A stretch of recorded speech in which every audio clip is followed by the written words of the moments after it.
Bismillahirrahmanirrahim. Assalamualaikum warahmatullahi wabarakatuh.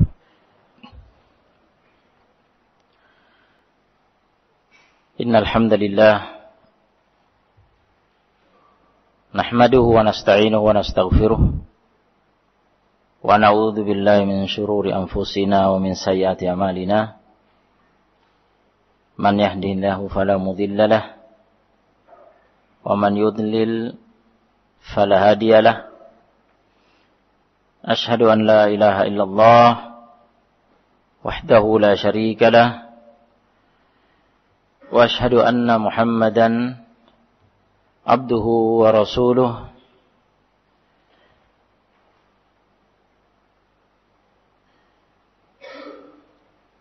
صلى الله عليه وعلى آله وصحبه وسلم أما بعد. Alhamdulillah, malam ini kita diberi kemudahan untuk bermajelis di masjid ini. Semoga diberkahi oleh Allah Subhanahu wa taala dan semoga kita semua mendapatkan keutamaan majelis yang dijanjikan oleh Nabi alaihi salatu wassalam tentang hamba-hamba Allah Subhanahu wa taala yang bermajelis di salah satu masjid dari masjid-masjid Allah Subhanahu wa taala, yang di masjid itu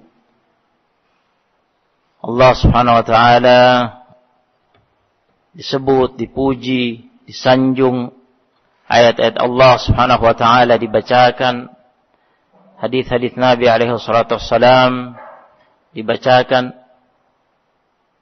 yang tergolong majelis zikr,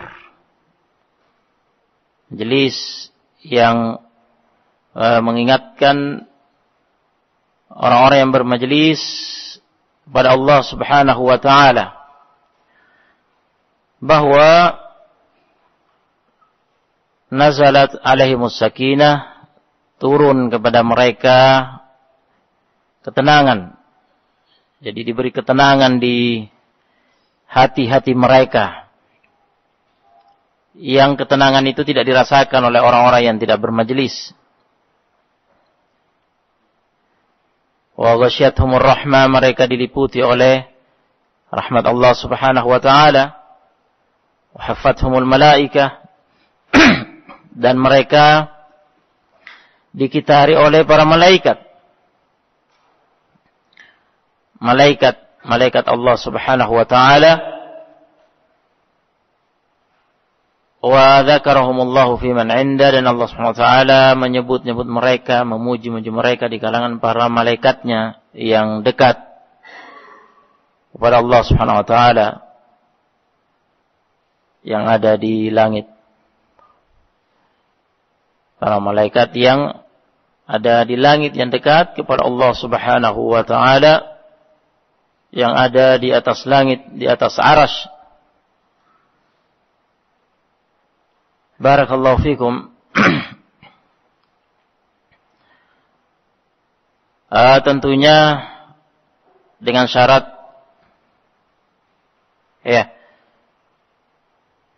agar amalan kita ini menjadi suatu ibadah yang mulia, bagian dari ibadah yang mulia, termasuk ibadah yang mulia yang diterima oleh Allah Subhanahu wa taala, tentunya dengan syarat kita semua mengikhlaskan niat kita datang ke majelis dalam rangka mengharapkan pahala dari Allah Subhanahu wa taala. Karena majelis ilm,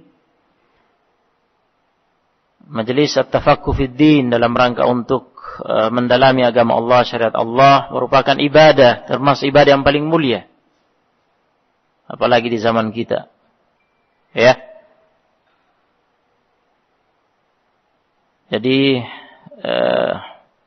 agar kita meraih pahala yang besar di sisi Allah Subhanahu wa taala, kita luruskan niat-niat kita semuanya, ikhlaskan niat kita dalam rangka untuk mendekatkan diri kepada Allah Subhanahu wa taala, hanya mengharapkan wajah Allah Subhanahu wa taala, perjumpaan dengan Allah Subhanahu wa taala dan melihat Allah Subhanahu wa taala nanti kelak dalam jannah di akhirat.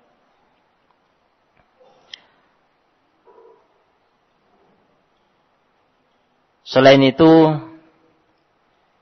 juga kita datang ke majelis dengan niat untuk mencari ilmu di majelis untuk kita amalkan. Bukan hanya sekadar kita dengarkan dan kita catat, kita hafalkan, ya. Tetapi lebih dari itu, untuk kita hafalkan, kita catat, kita pahami dan untuk kita amalkan. Nah,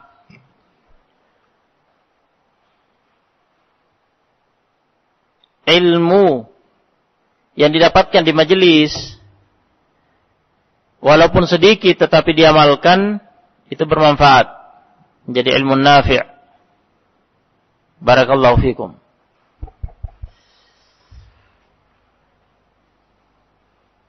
Nah,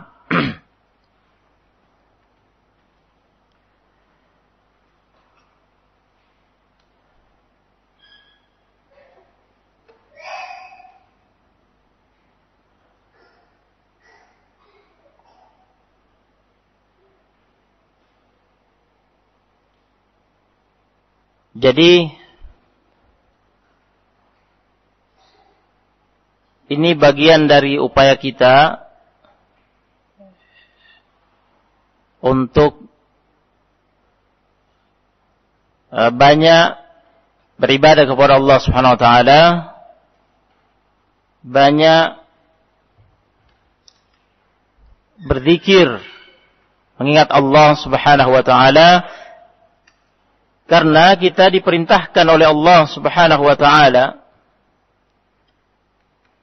dalam firman-Nya,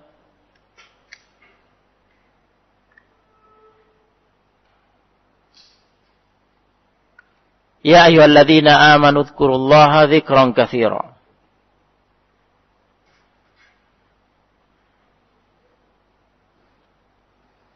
Wahai orang-orang yang beriman, hendaknya kalian banyak berzikir kepada Allah Subhanahu wa taala.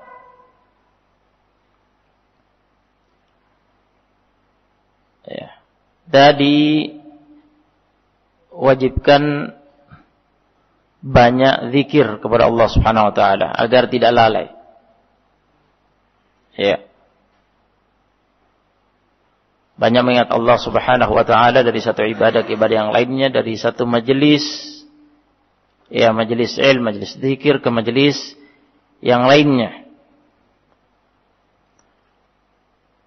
Banyak beramal soleh. Kita butuh banyak belajar, menuntut ilmu, membekali diri dengan ilmu untuk semakin mengikis kejahilan, kebodohan yang ada pada diri kita, sehingga kita bisa melawan syubhat-syubhat yang datang silih berganti.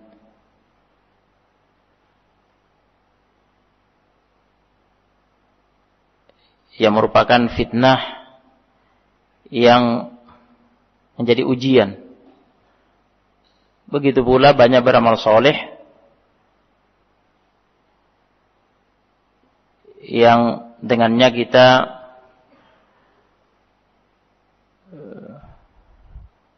semakin menguatkan iman kita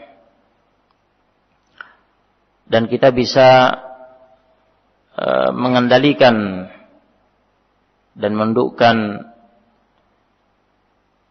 hawa nafsu kita, syahwat kita, yang juga merupakan fitnah dari sisi lain.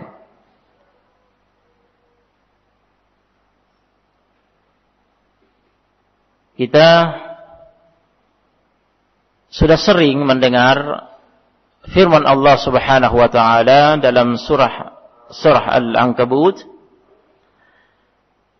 "Ahasiban nasu an yutraku an yaqulu amanna wa hum la yuftanun, wa laqad fatanna alladhina min qablihim fala ya'lamanna Allahu alladhina shadaqu wa la ya'lamanna al-kadhibin." Apakah orang-orang menyangka bahwa mereka akan dibiarkan mengaku, mengatakan kami beriman,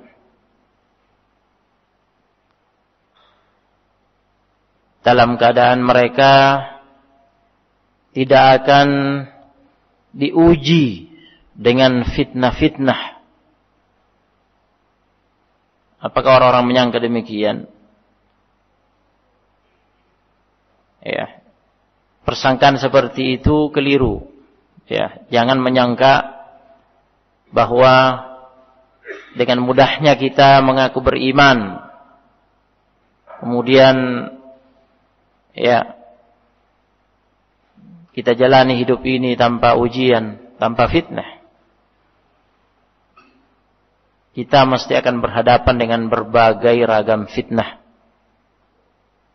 dengan berbagai tingkatan, level, ya, fitnah. Allah Subhanahu wa taala menegaskan bahwa sungguh Allah Subhanahu wa taala telah menguji dengan berbagai fitnah orang-orang terdahulu. Ya. Sehingga Allah Subhanahu wa taala mengetahui orang-orang yang jujur pengakuan keimanannya dan orang-orang yang dusta pengakuan keimanannya. Nah, bagaimana kita memahami firman Allah taala, "Fala ya'lamanna Allahu alladhina shadaqu wa la ya'lamanna al-kadhibin." وَلَقَدْ فَتَنَّا الَّذِينَ مِنْ قَبْلِهِمْ فَلَا يَعْلَمَنَّ اللَّهُ الَّذِينَ صَدَقُوا وَلَا يَعْلَمَنَّ الْكَاذِبِينَ. Demi Allah, sungguh kami telah menguji orang-orang sebelum mereka, sehingga Allah SWT mengetahui orang-orang yang jujur dan mengetahui orang-orang yang dusta. Bukankah dalam akidah kita, akidah Ahlussunnah wal Jamaah, bahwa Allah Subhanahu wa taala Maha tahu segala sesuatu sebelum terjadi? Ya. Oleh karena itu dijelaskan oleh ulama ahli tafsir, Ibnu Jarir At-Tabari misalkan dalam Jami' al-Bayan fi Ta'wil Quran, beliau mengatakan Allah Subhanahu wa taala telah mengetahui hal itu dari mereka sebelum ujian terjadi, sebelum ujian datang. Dan Allah Subhanahu wa taala mengetahui hakikat mereka saat ya ujian berlangsung, saat fitnah terjadi, ujian berlangsung. Dan Allah Subhanahu wa taala mengetahui hakikat mereka setelah ujian itu berlalu, fitnah itu berlalu.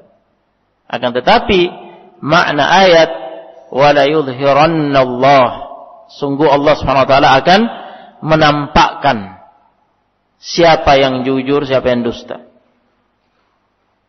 Allah akan menampakkan sehingga terlihat, ya, siapa yang jujur dan siapa yang dusta. Ibnu Katsir rahimahullah dalam tafsirnya mengatakan Allah Subhanahu wa taala ya'lamu ma kana wa ma yakun. Allah Subhanahu wa taala telah mengetahui segala sesuatu, ya, yang telah terjadi dan apa yang akan terjadi. Wa ma lam yakun, dan apa yang belum terjadi. Lau kana kaifa yakun, apabila terjadi bagaimana kejadiannya. Semuanya sudah diketahui oleh Allah Subhanahu wa taala. Kita tahu bersama di antara keimanan terhadap takdir, ya, penulisan takdir itu dalam Allahul Mahfuz 50.000 tahun sebelum diciptakannya alam semesta. 50.000 tahun sebelum diciptakannya langit dan bumi sudah dicatat semua yang akan terjadi dalam Allahul Mahfuz oleh Allah SWT. Semua yang akan terjadi yang ditakdirkan oleh Allah SWT. Jadi semuanya sudah diketahui oleh Allah SWT, semua telah ditetapkan. Allah SWT telah tahu semua itu. Apa yang akan terjadi? Ya. Siapa yang akan istiqomah? Siapa yang akan terpelanting? Ya. Siapa yang akan terbongkar kedustaannya dan ternyata tidak jujur dalam pengakuan keimanannya? Semuanya sudah ditetapkan dan diketahui oleh Allah SWT. Ibnu Katsir mengatakan hadza mujma'un 'alaihi 'inda a'immatis sunnah wal jamaah, dan ini ijma' disepakati oleh imam-imam Ahlus Sunnah wal Jamaah. Oleh karena itu Ibnu Abbas radhiyallahu anhuma dan yang lainnya menjelaskan makna ayat semisal ini, yaitu maknanya adalah sehingga Allah SWT akan melihat. Nah, akan melihat siapa yang jujur dan siapa yang dusta. Nah, jadi sudah dua tafsir ya. Ibnu Jarir menafsirkan fala ya'lamanna Allah alladziina shadaqu wa la ya'lamanna al-kadzibin, artinya Allah akan menampakkan siapa yang jujur, siapa yang dusta. Ibnu Katsir mengatakan Allah akan melihat. Dan ada tafsir yang ketiga, karena ada tiga tafsir yang dinukil oleh Ibnul Jauzi dalam tafsirnya Zadul Masir, ada tiga pendapat. Yang ketiga yaitu Allah SWT akan memisahkan fala yumayyizanna Allah. Sungguh Allah akan memisah antara orang-orang yang jujur dan orang-orang yang dusta. Jadi kesimpulannya Allah SWT ya telah mengetahui semuanya apa yang akan terjadi, semuanya telah dijelaskan tadi. Ya. Dengan ilmunya yang azali, yang terdahulu. Ya. Dan telah dicatat dalam Allahul Mahfuz. Dan Allah tentunya mengetahui saat terjadi. Ya. Dan tentunya Allah akan melihat saat terjadi. Dan Allah akan menampakkan saat terjadi dan memilah saat terjadi. Akan terlihat, akan tampak dan akan terpilah siapa yang jujur dan siapa yang dusta. Nah, As-Sa'di rahimahullah dalam tafsirnya menjelaskan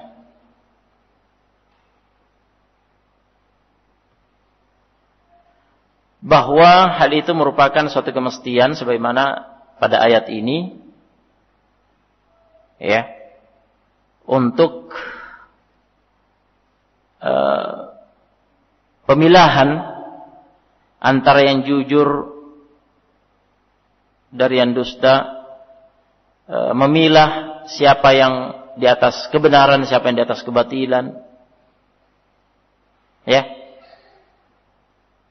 Maka mesti ada fitnah yang merupakan ujian. Ya. Dengan ujian nikmat ataukah musibah, kesulitan, kemudahan. Ya. Hal yang disenangi, hal yang dibenci.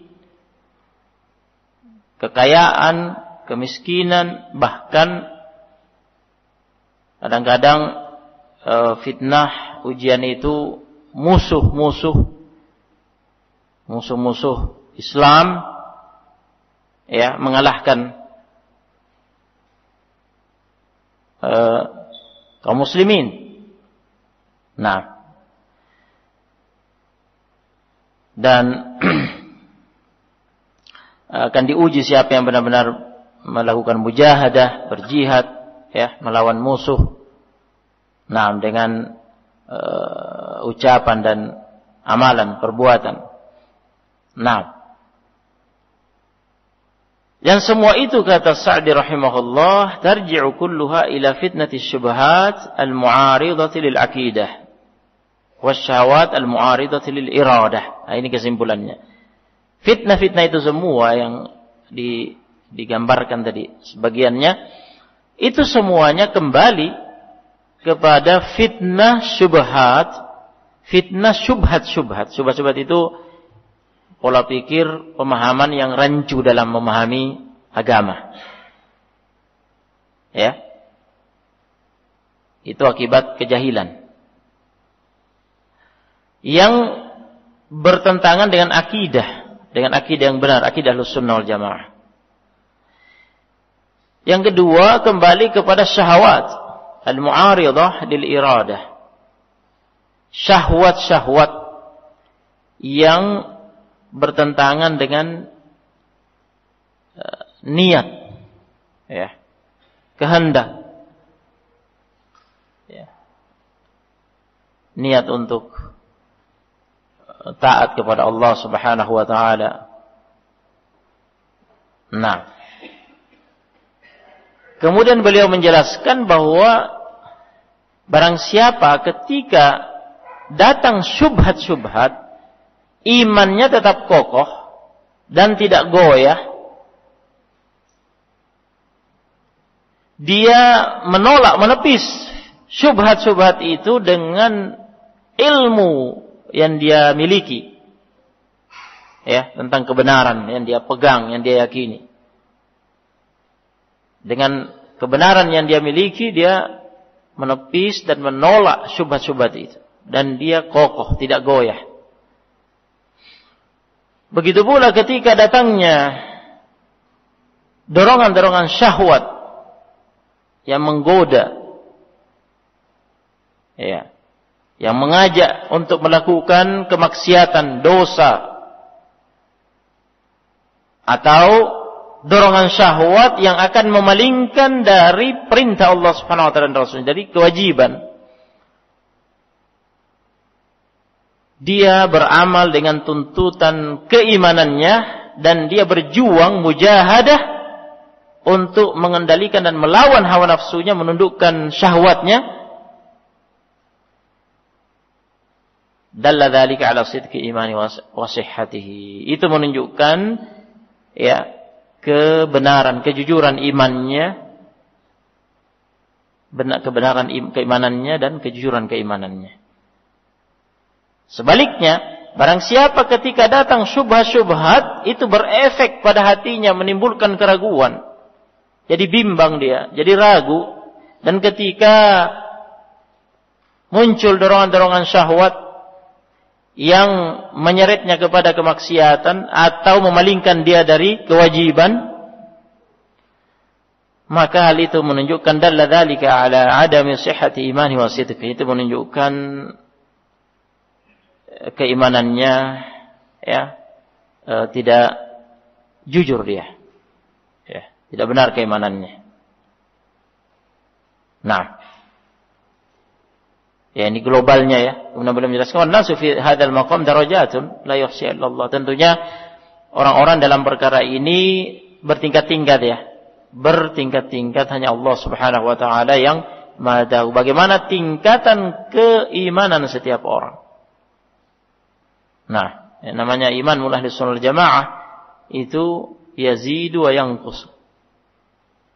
Bisa menguat, ya, dan bisa melemah.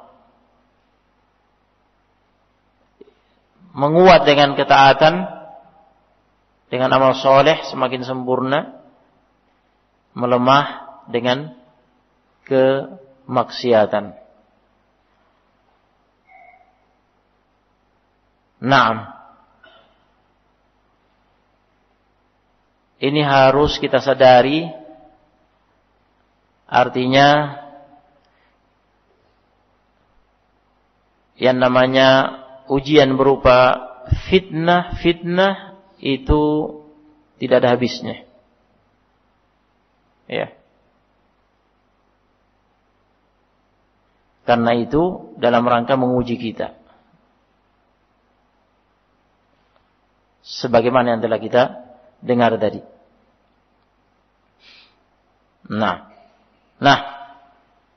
untuk itu dalam menjalani agama ini, dalam menjaga diri kita dari fitnah-fitnah yang merupakan ujian yang akan membahayakan keimanan kita, istiqomah kita, ya. Membahayakan akidah kita jika itu terkait dengan syubhat yang membahayakan keimanan kita, kesempurnaan keimanan kita, maupun yakni kesempurnaan yang wajib maupun kesempurnaan yang sunnah. Ya. Yang terkait dengan syahwat. Barakallahu fikum. Maka ada beberapa perkara yang disampaikan oleh ulama yang merupakan kiat-kiat bagi kita untuk jadi pegangan dalam menghadapi setiap fitnah-fitnah. Ya. Di antaranya yaitu al-i'tisam wal-iltizam bil kitab was sunnah wa tarkil bid'ah wal muhdatsat. Hendaknya kita berpegang teguh dengan Quran dan hadis Nabi alaihi salatu wassalam, serta meninggalkan berbagai ragam bid'ah dan muhdatsat al-umur fid din, perkara-perkara baru yang bermunculan dalam agama.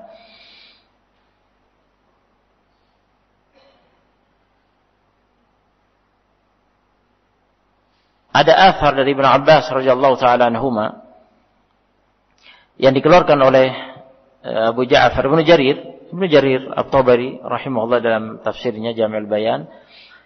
Ibnu Abbas radhiyallahu anhuma menjelaskan tentang firman Allah taala dalam surah Thaha, "Famanittaba'a hudaya fala yadhillu wa la yashqa."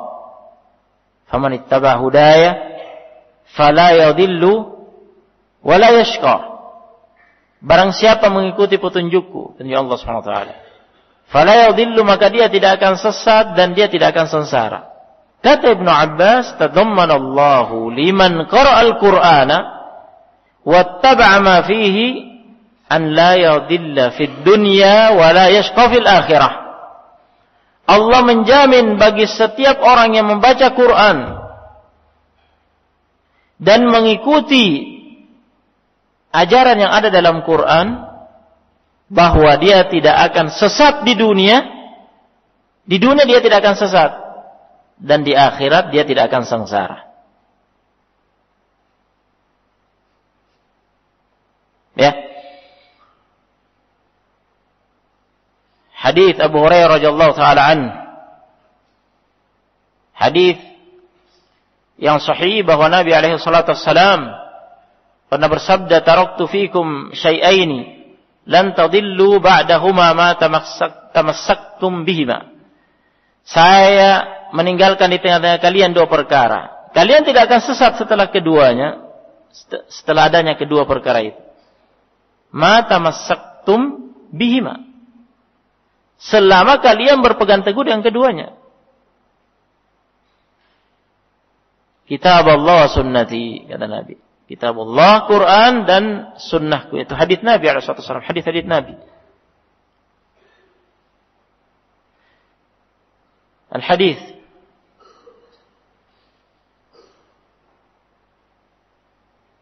Oleh karena itu, juga Nabi SAW pada hadis Al-Ibad bin Sariyah, hadis yang sahih, Nabi SAW menyebutkan man ya'ish minkum ba'di yara fasayara ikhtilafan katsira.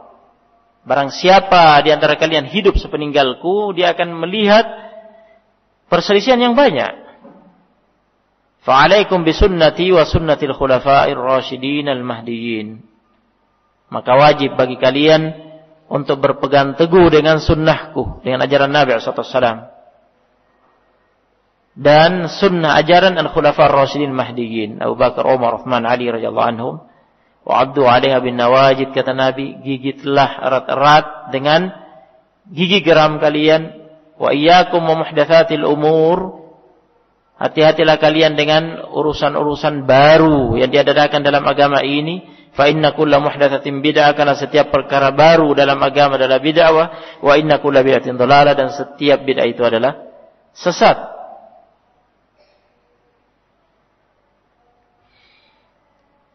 Oleh karena itu Imam Malik rahimahullah pernah mengatakan, laisa ahadun ba'dan nabiy sallallahu alaihi wasallam illa wa yu'khadhu min qawlihi wa yutraku illa an-nabi sallallahu alaihi wasallam.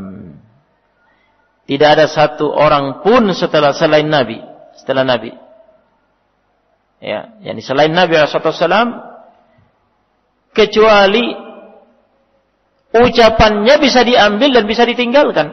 Siapapun dia selain Nabi sallallahu alaihi wasallam bisa diambil dan bisa ditinggalkan. Illa Nabi sallallahu alaihi wasallam, kecuali Nabi sallallahu alaihi wasallam, karena Nabi sallallahu alaihi wasallam tidak berbicara kecuali wahyu tentang agama ini. Wa ma yantiqu 'anil hawa in huwa illa wahyu yuha. Kemudian yang kedua, ta'atullah wa rasulih sallallahu alaihi wasallam wa tarkul hawa. Menaati Allah dan Rasulnya serta meninggalkan hawa nafsu. Ketaatan kepada Allah Subhanahu wa taala tidak akan terrealisasi kecuali dengan menaati Rasul alaihi salatu wassalam. Ya. Ketaatan kepada Allah Subhanahu wa taala tidak akan terrealisasi, terwujud kecuali dengan ketaatan kepada Ar-Rasul alaihi salatu wassalam. Allah Subhanahu wa taala berfirman, "May yuti'ir rasula faqad ata'a Allah." Barang siapa menaati Rasul, sungguh dia telah menaati Allah Subhanahu wa taala. Oleh karena itu Allah Subhanahu wa taala merintahkan kepada kita untuk menaatinya secara mutlak dan menaati Rasulnya secara mutlak. Dan Allah Subhanahu wa taala menjelaskan bahwa ketaatan kepada Rasulnya, taat ar-Rasul, babul hidayah. Menaati Rasulullah SAW adalah pintu hidayah, pintu petunjuk. Dalilnya dalam surah Nur, Allah Subhanahu wa taala berfirman, "Qul atii'u Allah wa atii'ur Rasul." Katakan wahai Nabi kepada mereka, atii'u Allah, taatilah Allah mutlak. Wa ati'ur Rasul, ta'atir Rasul mutlak perintah. Fa in tawallaw fa inna ma 'alaihi ma hummila wa 'alaikum ma hummiltum. Jika kalian berpaling, ya, sesungguhnya bagi Rasul itu apa yang dipikulnya, diamanahkan kepadanya, yaitu dakwah, menyampaikan risalah.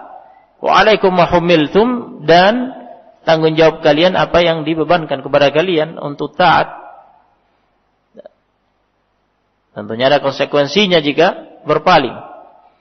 Wa in tuti'uhu tahtadu. Ini jaminannya. Wa in tuti'uhu tahtadu. Dan apabila kalian menaatinya, niscaya kalian akan mendapat petunjuk. Wa in tuti'uhu tahtadu. Jadi menaati Rasulullah SAW merupakan pintu datangnya hidayah, petunjuk dari Allah Subhanahu wa taala.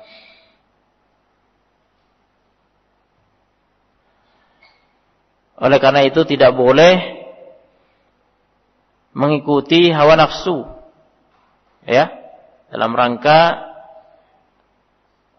bermaksiat kepada Allah SWT dan Rasulnya, menyelisih perintah Allah Subhanahu wa taala dan Rasulnya. Karena itu adalah pintu kesesatan, membuka pintu kesesatan yang akan menyeret kepada kebinasaan. Naam, Allah Subhanahu wa taala mengatakan dalam surah Shad, "Ya Daud, wahai Daud, inna ja'alnaka khalifatan fil ard." Kami menjadikan kamu khalifah di muka bumi sebagai pemimpin. Fahkum bainan nasi bil haqq, maka berilah keputusan hukum kepada manusia dengan kebenaran. Wala tattabi'il hawa fayudillaka an sabilillah. Dan janganlah kamu mengikuti hawa nafsu sehingga hawa nafsu itu akan menyesatkan kamu keluar dari jalan Allah Subhanahu wa taala. Ya, juga firman Allah Subhanahu wa taala, "Falyahdharil ladzina yukhalifuna an amrihi an tusibahum fitnah aw yusibahum adzabun alim," dalam surah An-Nur. Hendaknya waspada, hati-hati orang-orang yang menyelisihi perintahnya. Perintah Rasul, yakni syariat Rasul. Ya. Hendaknya berhati-hati, hendaknya takut. Orang yang menyelisih syariat Rasul, baik lahir maupun batin. Antusibahum fitnah, bahwa mereka akan tertimpa fitnah, terkena fitnah. Fitnah itu apa? Kata Ibnu Katsir rahimahullah, ai fi qulubihim, fitnah fi qulubihim, terkena fitnah di hati-hati mereka, di kalbu-kalbu mereka, min kufrin au nifakin au bid'ah. Bisa jadi fitnah kekufuran, bisa jadi fitnah kenifakan, bisa jadi fitnah berupa bid'ah. Au yusibahum adzabun alim, atau mereka akan terkena siksaan yang pedih. Yani fid dunya biqatl au haddin au nahwi dzalik. Azab, siksa yang menyakitkan itu bisa jadi di dunia dengan terbunuh atau terkena hukum had atau yang lainnya dan semisal itu. Barakallahu fikum. Ini anak sudah sampaikan 2. Sepertinya masuk waktu Isya. Nah, jadi bagaimana kelanjutannya? Oh, kajian lanjut aja. Dilanjutkan sampai sekalian sholat nanti. Ya, baik. Mau adzan dulu? Adzan dulu? Oh, nah.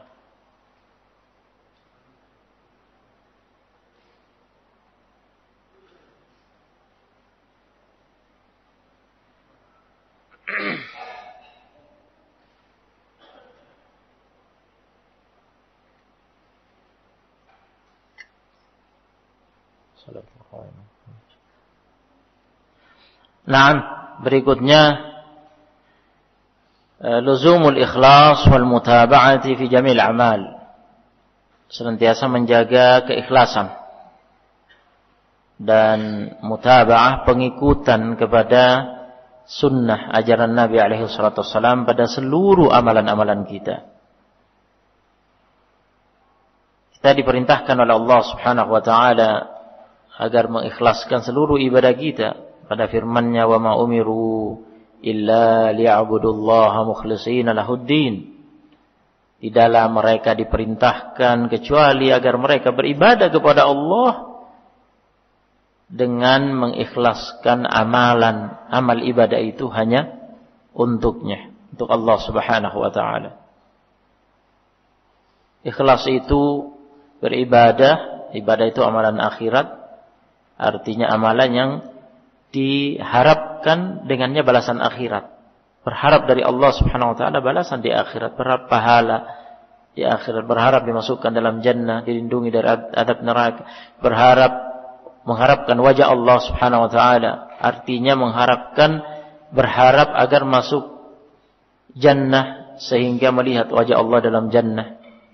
Dan sebelum itu di padang mahsyar, orang-orang beriman sudah melihat Allah Subhanahu wa taala ketika datang memberi keputusan kepada hamba-hambanya.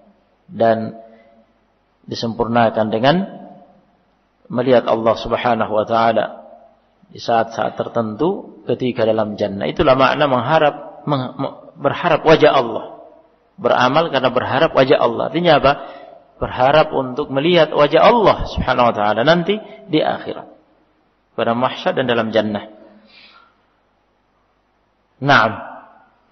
Allah Subhanahu wa taala berfirman, "Qul," katakan wahai Nabi, "Inna salati," sesungguhnya salatku, wa nusuki, ibadah sembelihanku, wa mahyaya, hidupku, wa mamati, dan matiku lillahi rabbil alamin, hanya untuk Allah, Rabb, pencipta dan penguasa alam semesta. La syarika lahu, tidak ada sekutu baginya. Nabi alaihi salatu wassalam meriwayatkan dari Allah Subhanahu wa taala hadits qudsi, sebenarnya dalam Sahih Muslim Allah mengatakan, "Ana aghnas syuraka'i 'anis syirk." Saya yang paling tidak butuh sekutu, dipersekutukan. "Man 'amila 'amalan asyraka fihi ma'i ghairi, taraktuhu wa syirkah." Kata Allah, barang siapa mengerjakan suatu amalan yang dia menyekutukan aku dengan selain kepada amalan itu, kata Allah, taraktuhu wa syirka, aku akan meninggalkan dia dan kesyirikannya. Tidak dianggap oleh Allah Subhanahu wa taala, tertolak. Kemudian terkait dengan mutaba'ah, pengikutan, yang beramal mengikuti ajaran Nabi alaihi salatu wassalam, berarti beramal dengan ilmu, dengan dalil, tidak sembarangan, tidak sembrono. Tetapi beramal berdasarkan ilmu, dalil, bahwa itu memang syariat Nabi SAW, bahwa itu memang amal ibadah yang disyariatkan oleh Nabi SAW. Naam. Karena jika tidak, maka artinya itu bid'ah, jika bukan syariat Nabi SAW, dan itu tertolak. Seperti pada hadits Aisyah radhiyallahu anha, Nabi SAW bersabda, "Man ahdatha fi amrina hadza ma laysa minhu fa huwa rad." Barang siapa mengada-adakan dalam urusan agama kami ini, urusan kami itu urusan agama, sesuatu yang bukan bagian darinya, yang tidak diajarkan oleh Nabi SAW, maka itu mardud, tertolak. Muttafaq alaih, riwayat Muslim, "Man 'amila 'amalan laysa 'alaihi amruna fa huwa rad." Barang siapa mengerjakan suatu amalan tidak ada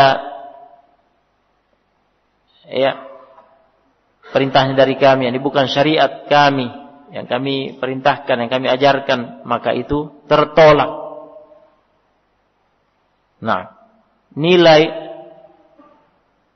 penilaian tergantung keikhlasan dan kesempurnaan amalan dari sisi kesesuaiannya dengan ajaran syariat Nabi alaihi salatu wassalam, mutaba'ahnya. Yang paling sempurna keikhlasannya dan paling mencocoki, paling sesuai dengan ajaran syariat Nabi SAW, itu yang paling tinggi nilainya. Allah Subhanahu wa taala berfirman, "Alladzi khalaqal mauta wal hayata liyabluwakum ayyukum ahsanu amala." Dialah Allah Subhanahu wa taala yang telah menciptakan kematian dan kehidupan dalam rangka untuk menguji kalian, siapa di antara kalian yang terbaik amalannya. Artinya akan termasuk dalil di antara dalil-dalil yang menunjukkan bahwa ujian itu mesti ada. Dan ujian itu dalam rangka apa? Dalam rangka untuk menguji siapa yang paling bagus amalannya. Bagaimana penilaian amalan yang paling bagus? Kata Fudail bin Iyad, salah satu ulama salaf, rahimahullah, mengatakan, "Ai ahsanu amala ai akhlasuhu wa aswabuh." Yang paling ikhlas dan paling sesuai dengan syariat Nabi, sunnah Nabi, ajaran Nabi. Yang paling ikhlas ini terkait dengan iradah, niat, dan paling benar amalannya ini kembalinya kepada ilmu, dalil. Nah, semakin berilmu, semakin mengilmui syariat Nabi, ajaran Nabi, sunnah Nabi SAW, berarti akan semakin benar amalannya. Semakin mengerti dan menguasai dalil akan semakin benar amalan. Dan Fudail bin Iyad mengatakan, al-amalu la yuqbalu hatta yakuna khalisan shawaba. Amalan itu tidak akan diterima sampai amalan itu amalan yang ikhlas, amalan yang benar. Al-khalis, amalan yang ikhlas itu idza kana lillah, itulah yang murni, hanya untuk Allah Subhanahu wa taala. Apabila diniatkan untuk Allah. Ya, berharap balasan dari Allah SWT, balasan akhirat dari Allah SWT, pahala ya dari Allah SWT. Wasawab idza kana 'ala sunnah, dan yang benar apabila amalan itu di atas sunnah, di atas ajaran Nabi alaihi wasallam, sesuai dengan syariat Nabi alaihi wasallam, tidak melenceng dari itu. Karena jika melenceng keluar dari sunnah syariat Nabi, tidak diajarkan oleh Nabi, berarti bid'ah. Itu berarti mengada-ada. Ya. Kata Ibnu Qayyim rahimahullah dalam Al-Fawaid, al-amalu bighairi ikhlasin wala iktida'in, beramal tanpa keikhlasan dan tanpa meneladani Nabi alaihi salatu wassalam sesuai dengan ajarannya, sunnahnya, kal musafiri yamla'u jirabahu ramlan yuthqiluhu wa la yanfa'uhu, bagaikan seorang musafir yang dalam perjalanan safarnya dia memenuhi tasnya, ya, yang harusnya diisi bekal ya dalam safar, tasnya atau ranselnya semacam itu, ya, diisi dengan pasir, yang memberatkan dia dan tidak bermanfaat baginya. Bagaikan musafir misalkan di tengah padang pasir, hanya diisi pasir, ya, yang hanya memberatkan dia membawanya, diisi pasir, tidak bermanfaat, hanya memberatkan dia. Karena kita di dunia ini bagaikan musafir, kan sebagaimana nasihat Nabi alaihi wasallam kepada Ibnu Umar dalam Sahih Bukhari, kun fid dunya ka'annaka gharibun aw 'abiru sabil. Hendaknya engkau memposisikan dirimu di dunia ini bagaikan seorang yang asing, artinya itu bukan negerinya sesungguhnya, ya.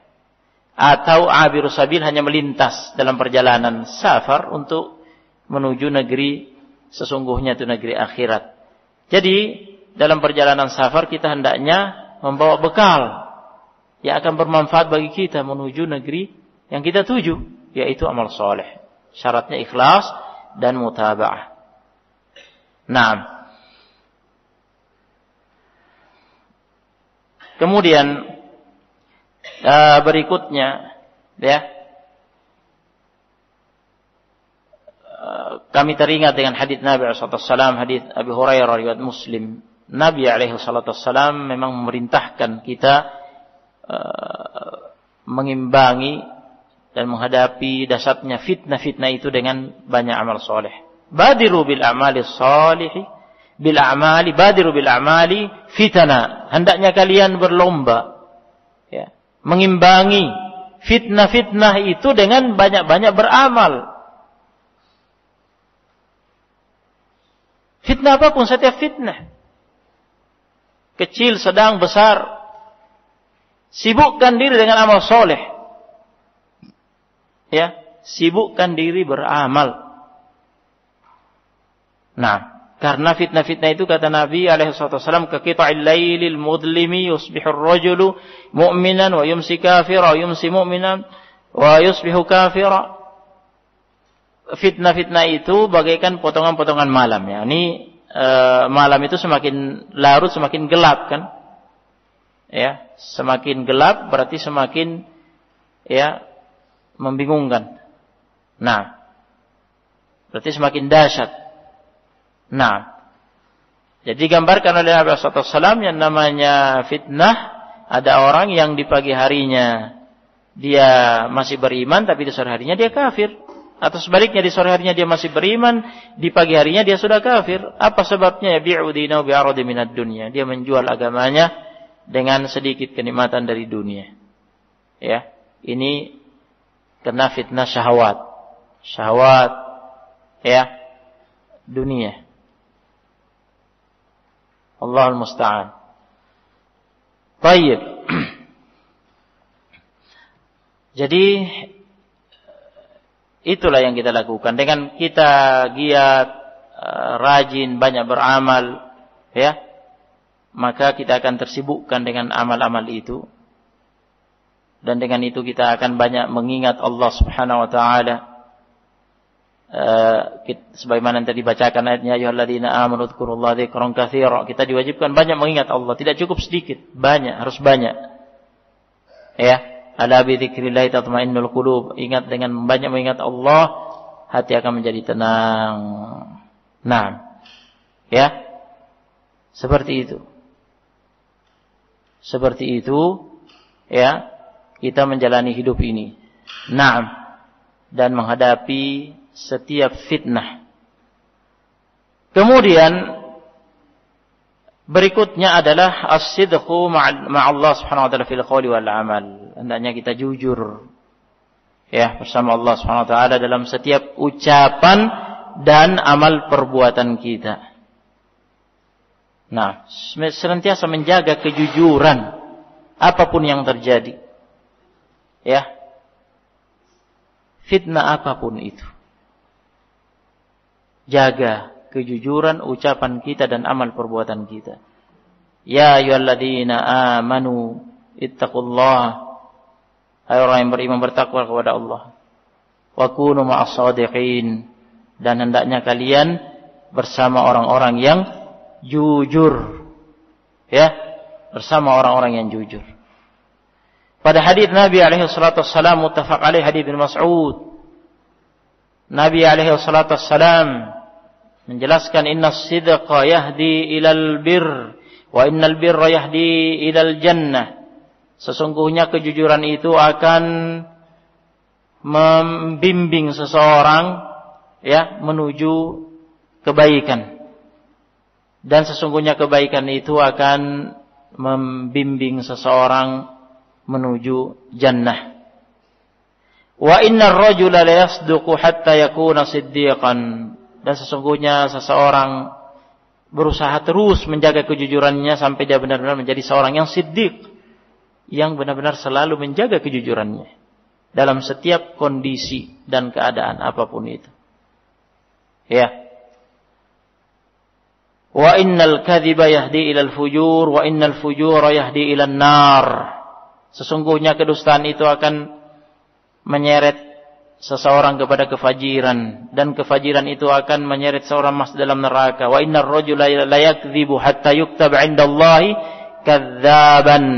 Dan sesungguhnya seorang membiasakan diri berdusta, ya, karena kondisi dan keadaan, ya, kemudian dia terseret untuk berdusta, sehingga kemudian dia ditulis, tercatat di sisi Allah SWT sebagai seorang pendusta. Wal'iyadzubillah. Naam, ketika seseorang tetap berusaha untuk selalu jujur, ya, dan menjaga keikhlasannya, fitnah apapun yang terjadi dia akan terjaga. Sebagai contoh, betapa dahsyatnya fitnah yang menimpa Khalid ibn Walid. Kalau kita bahasakan itu fitnahnya ujian bagi beliau. Ya. Bayangkan, setelah beliau menjadi seorang pemimpin tertinggi, panglima tertinggi kaum muslimin, yang memulai Fathul Iraq, memulai kemenangan, ya, yang merupakan awal pembukaan Irak, ya, Irak. Nah, dan lanjut dengan awal kemenangan di Fathul Syam. Ketika di masa Abu Bakar As-Siddiq, radhiyallahu ta'ala, Khalid ibn Walid benar-benar dipercaya oleh Abu Bakar As-Siddiq, dan Abu Bakar As-Siddiq cocok dengan Khalid ibn Walid. Dan memang kaidah kepemimpinannya, khilafahnya tidak berbenturan dengan manhajnya Khalid ibn Walid. Yani Abu Bakar As-Siddiq di masa khilafahnya itu memberi keleluasaan penuh kepada Khalid bin Walid untuk berijtihad di medan perang. Tidak perlu melapor kepada Abu Bakar As-Siddiq. Ya, karena kondisi, ya, jauh dan butuh gerak cepat, butuh keputusan cepat. Jadi mulai dari Khalid bin Walid menyelesaikan fitnah Musailamah al-Kadzdzab, lanjut ke Fathul Iraq dan Fathul Syam. Dan kita tahu ya, sejarahnya Khalid bin Walid, panglima yang tidak pernah terkalahkan dalam perangnya. Nah, subhanallah, di saat-saat semuanya hampir sempurna, Fathul Iraq, penaklukan Irak, penaklukan Syam, wafat Abu Bakar Siddiq, Umar bin Khattab yang jadi khalifah. Umar bin Khattab punya metode memimpin negara yang beda dengan Abu Bakar Siddiq. Umar bin Khattab metodenya semuanya harus dilaporkan kepada beliau ke Madinah. Dan tidak boleh bergerak kecuali dengan perintah dari Umar bin Khattab. Dan ini bagi Khalid bin Walid hal yang berat karena jauh kan di zaman itu. Harus pakai utusan, surat. Nah, di sini terjadi khilaf. Ya, ada khilaf dari sisi ini, ya, sampai kemudian akhirnya Umar bin Khattab, ya, mencabut, ya, jabatan Khalid bin Walid menjadi prajurit biasa, dari panglima jadi prajurit biasa. Antum bisa bayangkan, ya, antum bisa bayangkan. Ini jika bukan keikhlasan. Jika ambisi, akan terjadi fitnah yang besar. Nah, ya, tapi karena keikhlasan para sahabat yang mereka lakukan karena Allah, bukan karena ya ambisi kepemimpinan jabatan, la. Maka semuanya berjalan dengan baik, tidak ada masalah, tidak terjadi fitnah sama sekali. Khalid bin Walid tidak melawan, tidak menyebarkan fitnah dan seterusnya, tidak memprovokasi. Nah, di samping itu, Umar bin Khattab ada pandangan lain dari sisi lain selain itu tadi. Ini sisi lain dan ada sisi lain, yaitu Umar bin Khattab radhiyallahu taala anhu ingin menunjukkan kepada kaum muslimin bahwa ini ya Allah Subhanahu wa taala yang mengatur kemenangan itu. Jadi bukan semata karena Khalid bin Walid, karena di zaman itu, di waktu itu, ya, nama yang disebut-sebut Khalid bin Walid, Khalid bin Walid, Khalid bin Walid. Nah, ya, baik di kalangan kaum muslimin maupun di kalangan lawan Persia, Romawi, jika mendengar nama Khalid bin Walid, ya, mereka ketakutan. Nah, Umar bin Khattab menunjukkan bahwa bukan Khalid bin Walid, kemenangan itu dari Allah. Meskipun panglimanya bukan Khalid, kita akan tetap menang. Ya, dan Umar ingin terlahir panglima-panglima lain selain Khalid bin Walid. Oleh karena itu diganti oleh beliau. Kebijakannya Umar radhiyallahu anhu. Nah, lihat. Karena keikhlasan Umar radhiyallahu taala an, bukan karena barakallahu fikum tendensi pribadi, bukan karena ya kebencian dan seterusnya, bukan. Ya.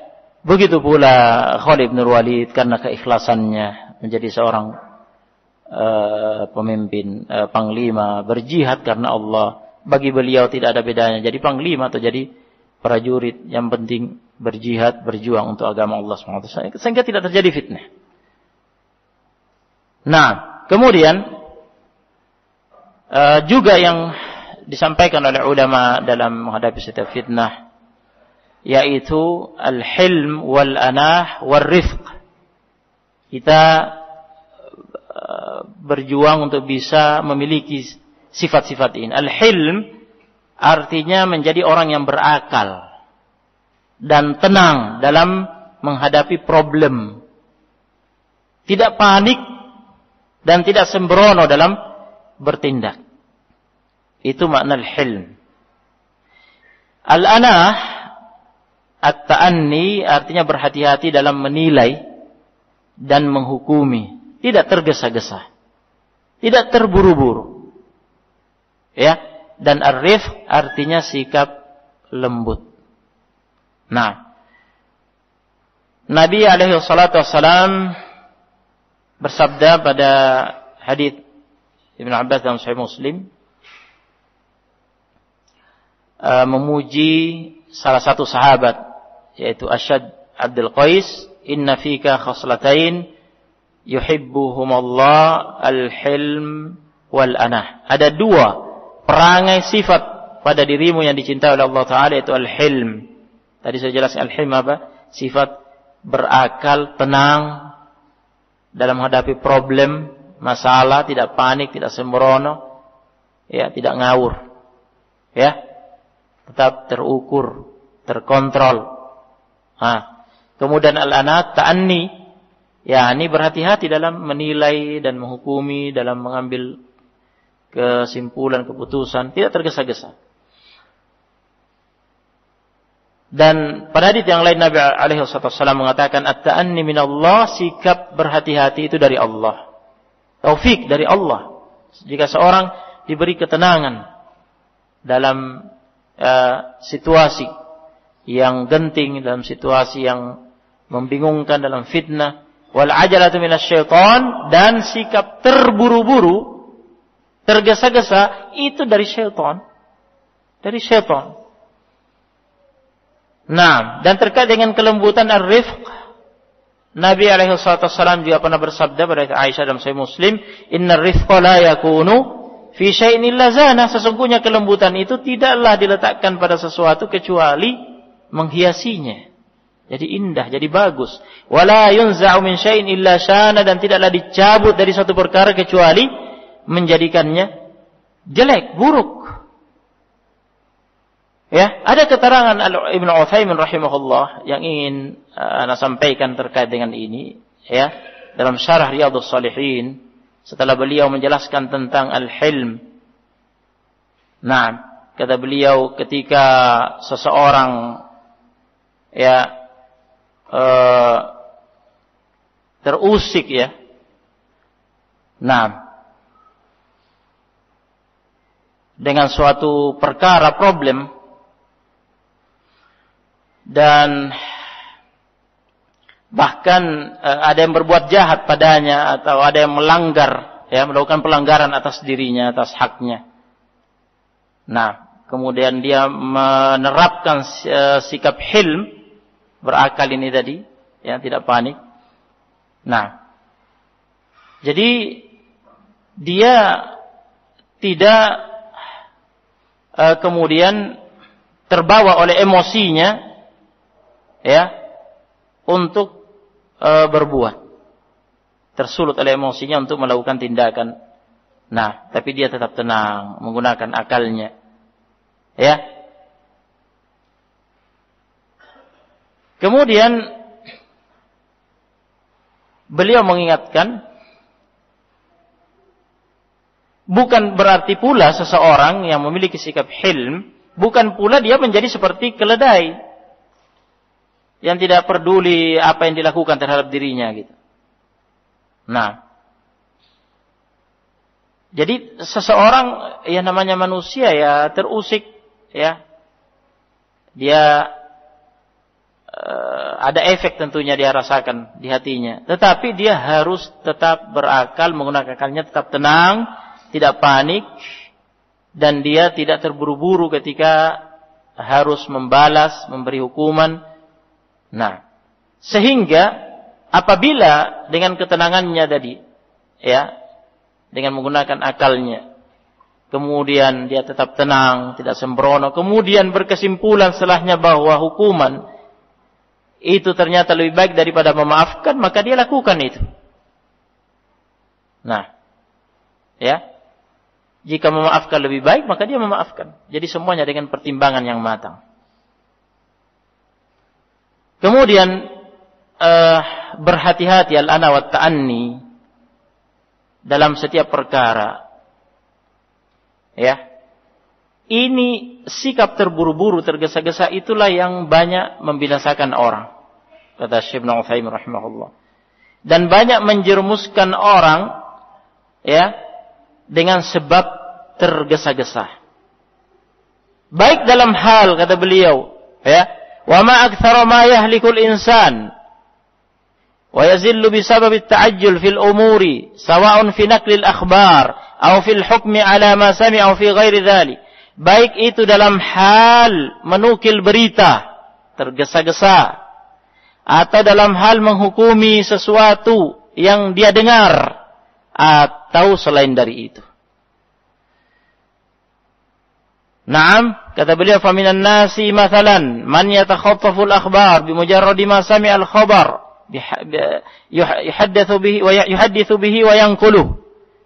Sebagian orang dia menyambar berita-berita yang datang. Ya, sebatas sekadar dia dengar, baru saja dia dengar, kemudian dia langsung beritakan, sampaikan, dia nukil, dia sebarkan. Nah, wa qad jaa'a fil hadithi kafa bil mar'i kadziban an yuhadditsa bi kulli ma sami'ah. Telah datang dalam hadis ancaman Nabi alaihi salatu wassalam, cukuplah bagi seseorang kedustaan jika dia selalu menyampaikan setiap apa yang dia dengar, dia sampaikan. Setiap apa yang dia dengar, dia sampaikan. Setiap apa yang dia dapat, dia beritakan, dia sebarkan. Wa minan nasi man yatasarra'u fil hukmi. Di antara orang-orang ada juga yang terburu-buru memberi hukum, vonis hukum. Yasma'u an syakhsin syai'an minal asya'. Dia mendengar sesuatu dari seseorang. Ya. Kemudian dia tergesa-gesa memberi penilaian.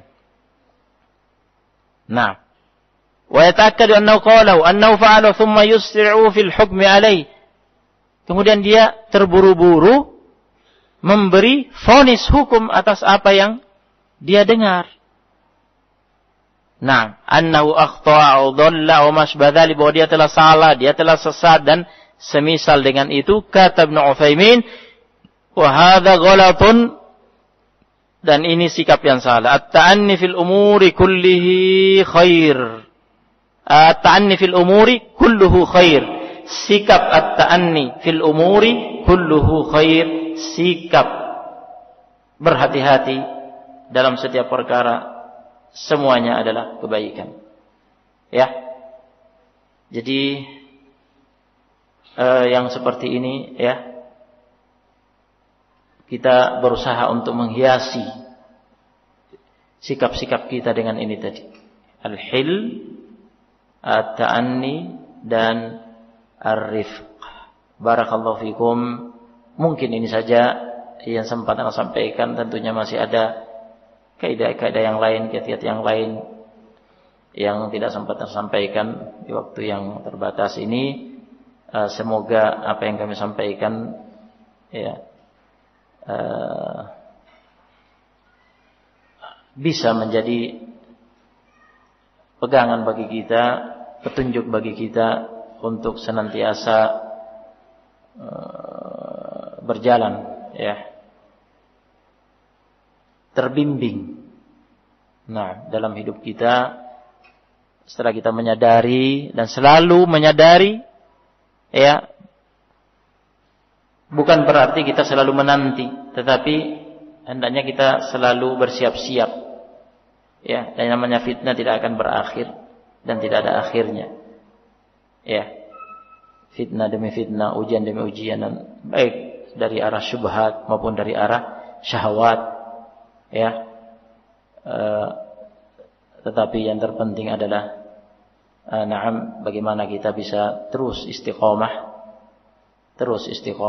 terjaga apapun fitnah yang terjadi. Nah, kita terus di atas kebaikan, di atas petunjuk, ya, dan tetap senantiasa selamat. Barakallahu fikum, wallahul muwaffiq. Sallallahu wasallam ala nabiyyina Muhammad. Akhiru da'wana alhamdulillahi rabbil alamin.